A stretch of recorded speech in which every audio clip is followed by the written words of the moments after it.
السلام عليكم ورحمة الله وبركاته. اليوم اللي بعد فوز الأهلي بكأس مصر، الفوز أو بطولة رقم 38 للنادي الأهلي، ال 145 في مسيرته. البطولة اللي جت من يعني أعتقد إن التنهيدة دي بتوضح هي جت إزاي. جت بعد مشقة وعناء وتعب يعني، وحرق الدم بقى في الماتش والأحداث اللي أنتوا عارفينها. عايزين هنتكلم النهارده كده في كام نقطة خفاف إن شاء الله.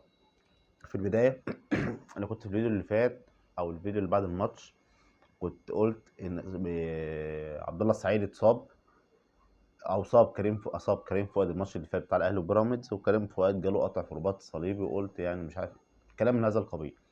ولكن ما نتمناش المرض لحد أو الإصابة لحد. أنا كنت معتقد إن الإصابة مثلا شد مش عارف إيه، بس ما كنتش متوقع إنها تبقى صليبي جديد لعبد الله السعيد أو صليبي لعبد الله السعيد في سن ال 38. أعتقد إنها تجبره على الاعتزال. فنتمنى الشفاء العاجل ان شاء الله لعبد الله السعيد واتمنى انه يرجع تاني يلعب ماتش او يرجع يلعب تاني كوره ويبقى يعني ماتش اعتزال او يلعب سيزون كامل تاني ان شاء الله. ونتمنى له الشفاء العاجل، لان احنا ببساطه ما نتمناش لاي حد اي حاجه وحشه اطلاقا، سواء كان اهلاوي زملكاوي بيلعب في بيراميدز بيلعب هنا. احنا في الاول والاخر بشر ونتمنى الخير لكل الناس. في الماتش بتاع امبارح عايز اتكلم عن 3 حاجات. اول حاجه، في اول دقيقه قطع التيشيرت بتاع محمد هاني. في بقى الكواليس بتيجي بعد الماتش وكده، تشوف سيد عبد الحفيظ بيقوم بيتنطط على الدكه عشان يشاور للشناوي اقع يا شناوي اقع، لحد ما محمد هاني يغير التيشيرت بتاعه. الصراحه تبين لك ان الماتش امبارح ما كانش على وش اللاعب بس، لا ده كان في ناس مجهوله كتير، او في الكواليس اللي ورا الملعب كتير قوي. مش واحد ولا اتنين، لا ده كل واحد كان قايم بدوره وزياده كمان في الماتش. يعني كل واحد كان من الناس اللي بره قايم بدوره كويس، وكان لو كان يطول ينزل يلعب كان هينزل يلعب. اللقطه بتاعت سيد عبد الحفيظ الصراحه بيتنطط على الخط علشان يقولش ان هو حتى دكه البيراميدز اعترضت على الحكم انه وقف اللعب، واعترضت على سيد عبد الحفيظ انه بيقول محمد الشناوي اقع وغيره. فكان لازم كابتن سيد ياخد حقه الصراحه، لانه هو يعني صراحه شابوه كابتن سيد. اللقطه الثانيه عايز اتكلم عليها برضو، اللي انا هعيد وازيد فيها، لقطه حسين الشحات الانقاذ العالمي اللي هو شلب صدره في اخر الماتش. يعني الكرة دي لو كل يوم طلعت قلت عليها مش هياخد حقه برضه معايا حسين الشحات، لانه عامل فيها كل حاجه. يا جماعه يعني استوعبوا معايا 100 120 دقيقه لعب، وده ولا 100 125 دقيقه لعب، وده ينزل ياخد الكرة بصدره. يعني انت جايب ذهنك ده جبته منين، ولا عقلك ده جبته منين؟ انت ما تعبتش يا ابني، ما شاء الله عليك، ربنا يحفظك يعني. فلازم نقول له شابوه، كل مره اقول له شابوه بجد. وما شاء الله رجع لمستواه بفورمه عاليه جدا من بدايه السيزون. كان حسين الشحات بره القايمه خالص، دلوقتي عاد اهم لاعب في النادي الاهلي ما شاء الله، وشابوه كابتن حسين الشحات. آه، اللقطه الثالثه عايزين نتكلم عليها الجمهور. لقطه بصوا يا جماعه، ارجعوا شوفوا الدقيقه 71 اول ما الهدف جه، ومشى على سلو موشن كده، وشوف البتاع. هي تقريبا ثانيه التحول بين سقوط الهدف هو احراز الهدف، ويلا بقى نشجع. هو ده هو ده الاهلي، ده سر الانتصار بتاع امبارح. هو ده جمهور النادي الاهلي، هو ده احنا الجمهور اتربينا على كده وحبينا كده. فيعني الحمد لله عدت على خير وربنا كرمنا بالمكسب ان شاء الله.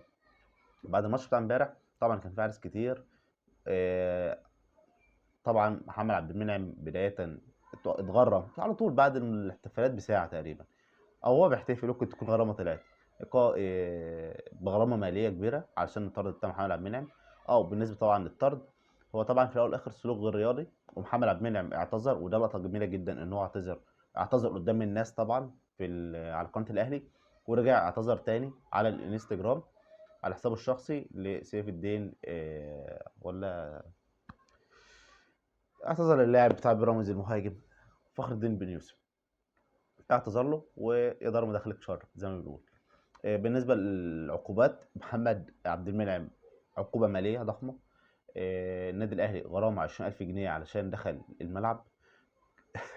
بيراميدز غرامه 20000 جنيه عشان احتجاجه المتكرر، و20000 جنيه على الجمهور النادي الاهلي بسبب السباب الجماعي ضد الحكم وضد بعض لاعبي نادي بيراميدز. يعني بصوا يا جماعه، هو انا اصلا مش مع فكره السباب، بس اعتقد انك مش تقدر تحجم اي جمهور. يعني ده الاهلي طبعا هو اللي اخطا دلوقتي، او جمهور الاهلي، فانت استحاله تقدر تحجم اي جمهور او جمهور الاهلي انه ما يشتمش حد، وخصوصا لو حد مثلا من اللعيبه عمل حركه مستفزه او غيره. فاعتقد انه مش هيبقى في لوم على الحته دي قوي. بنرجع نفكر بقول لك اشتروا اشتراك، ونرجع نفكر تاني بتمنياتنا بالشفاء العاجل، وان شاء الله ما يبقاش صليبي، للكابتن عبد الله السعيد، ويرجع بالسلامه ان شاء الله. نخش في الموضوع التاني. لايك وشير واشتراك في القناه، وشير للفيديو، وفولو للبيج لو انت على الفيسبوك. الحكم السوداني، او مباراه الاهلي والرجاء في دور ربع نهائي دوري ابطال افريقيا، جايبين بقى حكم مين بقى بالصلاه على النبي عليه افضل الصلاه والسلام؟ حكم سوداني. هو اللي بيختار يا جماعه في الكاف ده اعمى، ولا هو ما بيفهمش، ولا خلفيته مش متابع، مش معانا على الكوكب؟ يا عم الكوكب، يا عم، يا عم، يا عم، انت مش معانا، انت مش شايف اللي بيحصل ده؟ احنا ده حتى الان جمهور الهلال مش ما نساش اللي هو بيقول لك مدلل الكاف مش عارف ايه. يا جماعه انتوا بتفكروا ازاي يا جدعان؟ ما هو انتوا كده، احنا كنا بنقول مثلا ان في حد ورا جمهور ايه، في حد بقى مشيكم كلكم ولا ايه؟ اصلا الف ب يا عم تصدق والله انت لو جبت رضوان جيد اللي هو الحكم بتاع المغربي، انا هبقى مرتاح ومطمن على انك تجيب لي الحكم السوداني. عايز اكتر من كده؟ الصراحه علامات استفهام كتيره جدا، و... وعلامات كتيره قوي حوالين تعيين حكم سوداني للماتش. يعني ده بقنعني ازاي؟ انا راجل، يعني انا راجل، انا بلعب انا وواحد اهو، وشتمنا بعض وبهدلنا بعض، هروح العب خلاص انا كسبته وعديت، وراح العب الدور اللي بعده، تجيب لي اللي انا شتمته او اللي احنا اشتكينا مع بعض يحكم لي؟ يا اخي ده لو ملك مش سامع هيبقى عنده غطه كده في قلبه اللي هو مش هيبقى مرتاح. يا اخي ده لو حكم بالعدل الشعب السوداني مش هيسيبه. الصراحه دي الاخبار اللي طالعه من صحيفه مغربيه، وطبعا احنا عارفين ان الحاجه اللي بتطلع من المغرب بتبقى مصدقه تقريبا بنسبه كبيره جدا. فاول مره اتمنى ان يكون الخبر ده غلط، لان الصراحه كارثه لو اتعمل. اعتقد ان المفروض الاهلي لازم يحتاج. و يعني طب صلى على النبي، احنا عندنا دلوقتي هاني ابو ريده وعصام عبد الفتاح في الكاف، واحد مسؤول في لجنه الحكام، واحد تاني تقريبا مسؤول في الكاف اللي هو هاني ابو ريده مع فوزي لقجع، او اللي هو الراجل اللي بعد فوزي لقجع على طول. يعني انت راجل في الكاف، ده لو كان يعني انت مالكش اي سلطات مش عارف تتدخل خالص، مش عارف تقول يا جماعه ما ينفعش، ما ينفعش بسبب حتى العلاقه الدبلوماسيه، ما ينفعش الوضع يعني محتقن، فهنزيده احتقانا اما تيجي تجيب لي حكم سوداني. افرض لا قدر الله حكم سوداني ظلم الاهلي، هيبقى ايه الوضع ساعتها؟ بتبوظ الدنيا وبتدمرها اكتر. والناس مش هتقول ان هو خطأ مثلا ساذج او خطأ عابر، لا هيتفسر ان هو بينتقم من الاهلي قولا واحدا. افرض الحالة التانية، افرض هو ظلم الرجاء وجامل الاهلي، هيتقال حاجتين: هو الراجل حاول يعدل او هيظهر ان هو عادل فظلم الرجاء، ده اول حاجة، وهيأثر علينا في الماتش اللي بعده بتاع العودة. يا اما تاني حاجة جمهور الشعب السوداني او جمهور الهلال السوداني بالاخص هيهاجم الحكم. فانا ليه احط نفسي وضع الشبهات؟ انا بتكلم بالراحه وبالعقل. هو يعني يا جماعه اللي بيحط الحكام ده يعني ما كانش شايف اللي حصل، ما سمعش، يعني ما حسش، ما شمش. ده حاجه واصله هنا يا جدعان بتاعت الحوار. الكاف كل مره بياكد لنا وبيثبت لنا اللي هو بص نايم في ميه المخلل، عايش في ميه البطيخ، ولا هو معانا ولا دارب اي حاجه وانجوي وكده وفاهم، ولا حياه من تنادي. الصراحه 100 علامه استفهام، واتمنى الاهلي يطلب بتغيير الحكم، او يطلب، يا عم يطلب انت عينت الحكم ده ليه؟ ايه وجهه نظرك في الحكم؟ وخصوصا لو حكم مش مميز، يعني حتى عارف لو هو الحكم درجه اولى مثلا في السودان، او حكم ده بقول لك ما لعبش هو دوري من 2015 وما لعبش في اي ماتشات صعبه زي دي. الصراحه كارثه تحكيميه، وربنا يستر.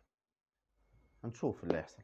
الاهلي طلب من الجهات الامنيه الساعه الكامله لاستاد القاهره في الماتش ده ان شاء الله، واعتقد ان الجمهور او الامن هيوافق، يا ب 50,000 برضه لما يقللهم ل 30,000، بس الساعه الكامله ديت هيخاف يقول حتى اللفظ، مع كل احترام طبعا للجهات الامنيه. بس اللفظ هيبقى تقيل قوي، فاعتقد ان هو هيبقى 50,000 او 30,000 متفرج، ده اعتقادي والله اعلم. اخر حاجه بقى معانا عايز اتكلم فيها هي فوز الاهلي على الزمالك في الكره السله امبارح للماتش الثالث. هو المفروض بيلعبوا 5 ماتشات يا جماعه، لسه مش متابع كره السله. المفروض هم بيلعبوا 5 ماتشات. اللي بيكسب 3 هو اللي بيصعد للدور التالي. الاهلي في اول 3 ماتشات كسب الثلاثه 3-0 3-0 تمام 3-0. فالاهلي صعد للدور التالي، هيلاعب اتحاد السكندري على النهائي. هو الاهلي في البطوله ديت هو او المنافس بتاع الاتحاد السكندري هو الاهلي، مش الزمالك. الزمالك خدها بس كده السنه اللي فاتت مع وست بوش وبس، لا اكتر. الاهلي خد الدوري يعني. ف الصراحه كان علقه يعني في الشوط الاول. من ضمن الحاجات اللي كانت مميزه قوي، الاهلي وصل لسكور في الشوط الاول 16-0. انت مستوعب 16-0؟ ده يا جماعه في لعبه السله يعني بتبقى حاجات مهينه شويه. فالاهلي الله يعني احنا انشغلنا مع الاهلي في نهايه الكاس. والسله الصراحه كانوا بيتسلوا في الملعب وحطوا على الزمالك بنتيجه ضخمه شويه يعني. والماتش ده على التوالي، وده الماتش رقم 13 على التوالي ان الزمالك ما يقدرش يكسب الاهلي. مستوعبين؟ ماتش 13 على التوالي الزمالك ما يقدرش يكسب الاهلي في كره السله. شكرا جزيلا لحضرتك. في الحق افتكرت حاجه عايز اقولها، انا معاكم بيها ان شاء الله. مستشار مرتضى منصور في اللقاء الصحفي بعد ما رجع، الناس اللي بتنتقدني والناس اللي بتهاجمني وبتقول الاهلي، هو الاهلي خد ايه؟ هو الاهلي خد دوري؟ الدوري لسه في الملعب. الاهلي خد كاس؟ لسه هيلعب كاس مصر القديم، لسه هيلعب بيراميدز. خد كاس مصر الجديد لسه شغال. خد ايه؟ ما طلع من كاس الرابطه لسه بيلعب في افريقيا. ان شاء الله ناخدها خطوه خطوه كده مع المستشار، ولازم يبعت لنا التهنئه على الفوز بكاس مصر. المفروض يعني احنا كسبنا كاس مصر اهو، والجايات اكتر ان شاء الله. وان شاء الله مع كل بطوله الاهلي هيحققها هطلع افكركم بجمله المستشار مرتضى منصور. هو الاهلي خد ايه؟ الاهلي بسم الله الرحمن الرحيم خد كاس مصر.